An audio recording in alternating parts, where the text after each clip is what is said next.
ए मन्या, काय रे काय आणला वाटतं पोरानं टीव्ही दुरुस्त करून. लावतो काहीतरी. नमस्कार, अलकाच्या रेसिपी मध्ये आपलं स्वागत आहे. आज मी तुम्हाला सांगणार आहे तिखट भात कसा करायचा ते. सर्वप्रथम एका पातेल्यामध्ये भात घ्या, त्यात 5 वाट्या, 5 नाही 10 वाट्या चटणी टाका आणि तो खावा आणि सकाळी बारी खो खो खेळायला जावा. हे असली कसली रेसिपी? काय पण सांगते ती. बातम्या चॅनल लावतो.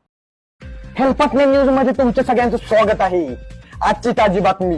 विमानातून एका तरुणानं मारली उडी, पण विमान जमिनी होतं त्यामुळं दुर्घटना टळली. समजलं का अण्णा? समजलं की. आईला ह्याला माझं नाव कसं माहित? आता दुसरी एक बातमी समोर येत्या. टीव्ही फोडल्यामुळे बापाने स्वतःच्या मुलाला ठार मारलं. अशा टायमाला तुम्ही काय केलं असतं जरा सांगा. टीव्ही साठी कोण मारेल का आपल्या पोराला? मी त्याच्या जागी असतो तर सांगितलं असतं, जा पोरा दुसरी टीव्ही आणू आपण. खरंच काय अण्णा, मीच फोडल्या